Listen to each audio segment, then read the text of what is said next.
আপনারা মনে রাখবেন 18 সালে দানের শীষে ভোট দেওয়ার কারণে একজন মাকে ধর্ষণ করা হয়েছিল।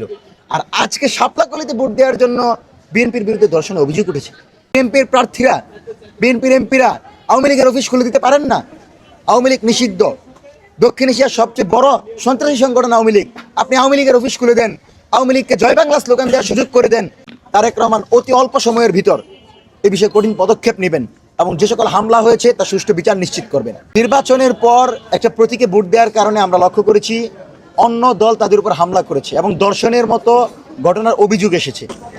দেখেন, আজকে আমরা বাংলাদেশের ত্রয়োদশ জাতীয় সংসদ নির্বাচনের পর দেশের বিভিন্ন অঞ্চলে যে হামলা হয়েছে এবং এই হামলাকে কেন্দ্র করে রাজনৈতিক দলগুলোর ভিতরে যে অস্থিরতা, চলমান পরিস্থিতি আর রাজনৈতিক প্রেক্ষাপট এবং নবগঠিত সরকারকে অভিবাদন জানিয়ে আজকে সংবাদ সম্মেলন ছিল। আমরা আজকের এই সংবাদ সম্মেলনে স্পষ্ট বলেছি যে 2000 শহীদের রক্তের বিনিময়ে আমরা যে বাংলাদেশ পেয়েছি, তাদের রক্তের বিনিময়ে আমরা ত্রয়োদশ জাতীয় সংসদ নির্বাচন পেয়েছি।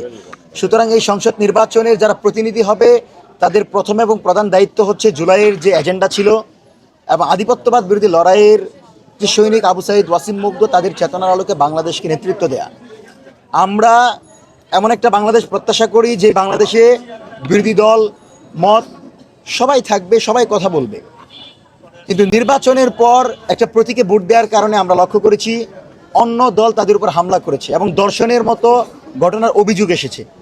আমরা স্পষ্ট ভাষায় বলি, আগামীর বাংলাদেশে বিরোধী দলের উপর কোনো নিপীড়ন করে কোনো রাজনীতি করতে দেওয়া হবে না।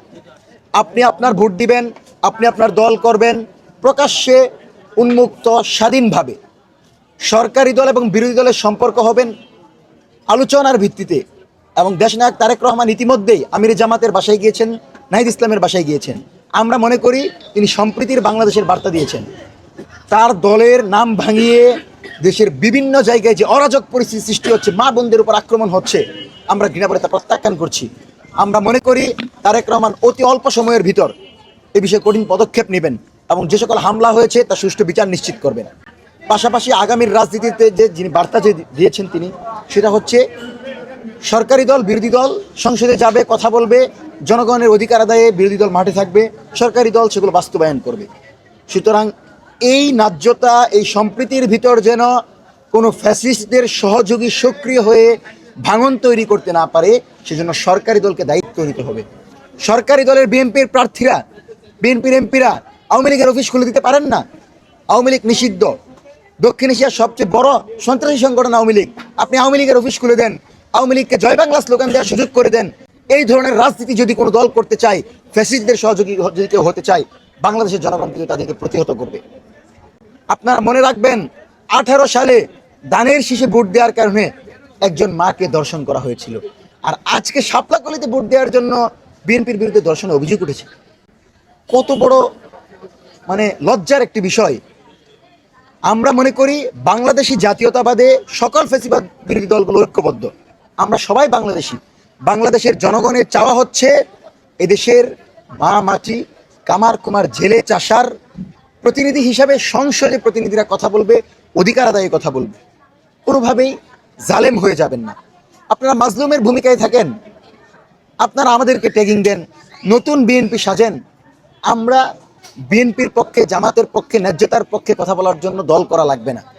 আমরা সেই প্রতিনিধি যারা কোনো ধরনের লাভ, ক্ষমতা, চাওয়া পাওয়াকে উপেক্ষা করে শুধুমাত্র বাংলাদেশের জনগণের লক্ষ্যে, বাংলাদেশের জনগণের অধিকার আদায়ে আমরা রাজপথে থাকি।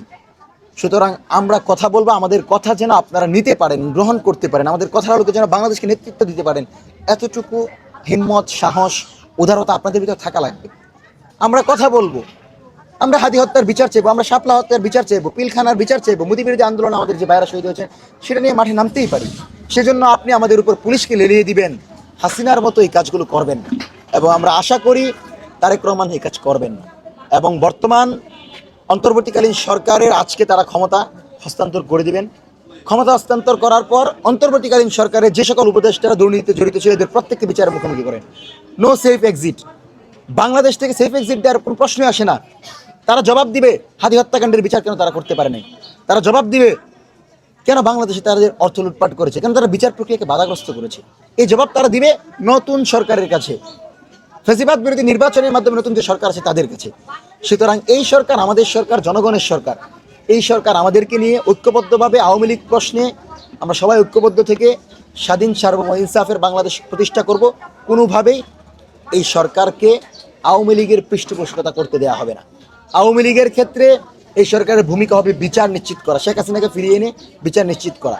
সুতরাং আগামীর বাংলাদেশে সুন্দর, স্বনির্ভর এবং সকল দল মত ধর্ম বর্ণ লিঙ্গ গোত্র নির্বিশেষে সবাই ঐক্যবদ্ধ থেকে তারেক রহমানের নেতৃত্বে যে বাংলাদেশের নতুন প্রধানমন্ত্রী হতে যাচ্ছেন, নতুন সরকার আসতে যাচ্ছেন, তাদেরকে সাধুবাদ জানাচ্ছি এবং তাদের সবাইকে নিয়ে বিরোধী দলে, বিরোধী মতের সবাইকে রাজপথে জনগণের অধিকার আদায়ে রাজপথে থাকার আহ্বান জানাচ্ছি এবং আগামী সরকারকে সর্বাত্মক সহযোগিতা দেওয়ার আশ্বাস দিচ্ছি।